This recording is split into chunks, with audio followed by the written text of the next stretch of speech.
Надеюсь, ты еще помнишь, что книги – это бумажный носитель информации.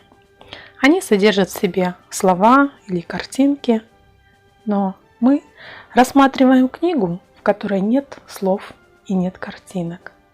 Но эта книга может рассказать тебе самую важную весть на Земле. Рассматривая золотую страницу нашей книги без слов, мы узнали о Боге и небесах. Еще одна страница темная. Она напоминает нам о самой ужасной тьме. Было время, когда самая ужасная тьма вообще не существовала. Об этом говорится в книге «Бытие», первая книга в Библии. Она же рассказывает о том, что Бог все сотворил. Небо, землю, луну и звезды, животных, птиц и человека, которого назвал Адамом и поместил в самом замечательном месте – Эдемском саду. Еще Господь дал человеку особое поручение – дать имена всем животным и птицам. Все, что окружало Адама, говорило ему о том, как сильно Бог любит его и заботится о нем. Однажды Господь навел сон на человека, а когда он пробудился, Бог привел к нему женщину. Адам назвал ее Евой. Ева стала помощницей и женой Адаму. Как им нравилось быть вместе. Они любовались птицами, зверями, деревьями, цветами. Все было прекрасно. Но еще у них было общение с Богом, дружба с Богом, когда они могли с Ним беседовать каждый день. Бог дал Адаму предостережение: можно есть от любого дерева в саду, кроме плодов дерева познания добра и зла. В тот момент, когда ты съешь плод, ты умрешь. Адам и Ева наслаждались жизнью в этом прекрасном саду. Но враг Бога, Сатана, не хотел, чтобы люди дружили с Богом. Его цель – украсть, убить и погубить. Однажды в образе змея он подошел к Еве и стал задавать хитрые вопросы. Сатана пытался убедить Еву в том, что Бог хотел лишить их чего-то очень хорошего. Он хотел заставить Еву усомниться, что у Бога самая лучшая цель для их жизни. Бог сотворил Адама и Еву, и Он знал, что для них будет самым лучшим.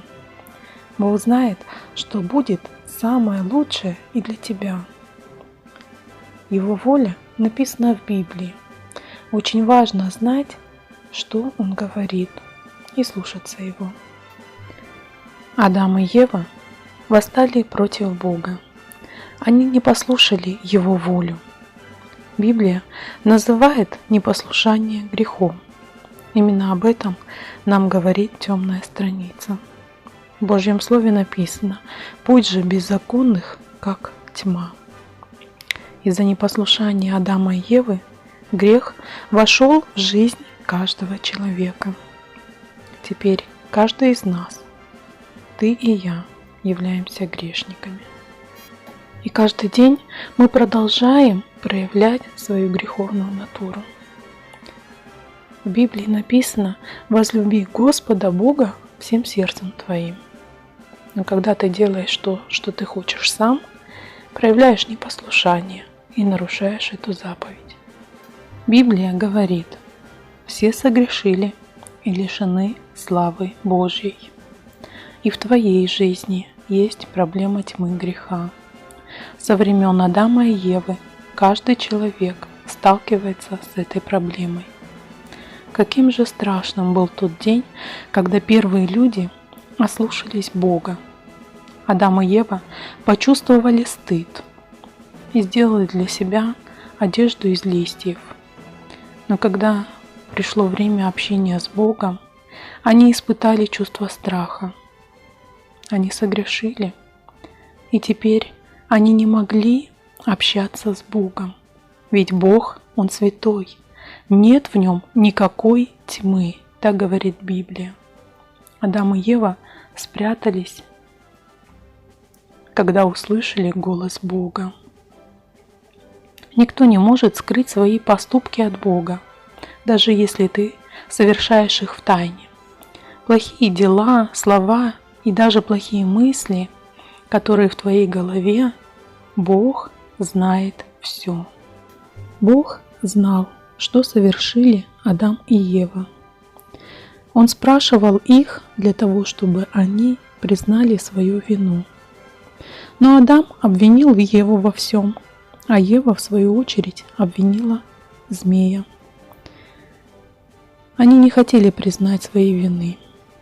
Точно так же и ты перекладываешь свою вину на других. Но Бог знает, что виноват именно ты, и Он хочет, чтобы ты искренне сожалел о том, что ты сделал, чтобы ты признал свою вину. Бог также знал, что Адам и Ева были виноваты в непослушании. Прекрасный мир, созданный Богом, был испорчен грехом. В мир вошли боль и страдания, а также смерть. Адам и Ева не умерли физически сразу, но их непослушание положило конец их взаимоотношениям с Богом. Грех разделил человека с Богом. Твой грех также разделяет тебя с Богом. Господь совершенно чист и свят. Грех не может находиться в Его присутствии. Бог праведен, и грех должен быть наказан. Наказание за грех – смерть, вечное разделение с Богом. Из-за греха люди больше не могут иметь общение с Богом. Господь изгнал их из Эдемского сада. Люди так и не возвратились туда. У входа Бог поставил ангела с огненным мечом охранять путь к дереву жизни. Люди заслужили это наказание, ведь они не послушались того, кто их сотворил. Мы все принадлежим к семье Адама и ничего не можем сделать, чтобы изменить это положение. Ты можешь пытаться быть хорошим, ходить в церковь, читать Библию, однако это не избавит тебя от тьмы греха. Еще до того, как Адам и Ева согрешили, у Бога был чудесный план. Даже обращаясь к Адаму и Еве, Господь обещал решить проблему. Он обещал послать того, кто разрушит власть сатаны. И через много лет Он послал Своего единственного Сына, Иисуса Христа. Господь Иисус, хотя и был человеком, Он был без греха. Божий Сын никогда не грешил, однако любит грешников и заплатил за них очень высокую цену. Господь Иисус умер на кресте. Он отдал свою жизнь, чтобы выкупить нас. Выкуп – это цена, которую платят за чье-то освобождение.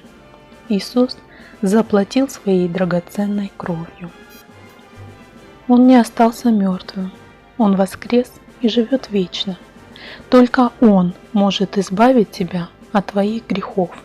Он может спасти тебя от наказания, которое ты заслуживаешь.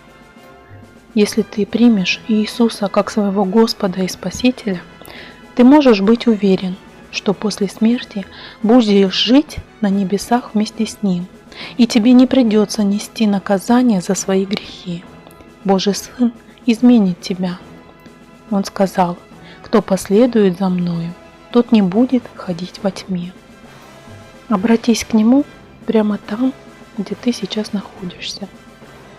Попроси Иисуса избавить тебя от тьмы греха, и Он обещает принять тебя.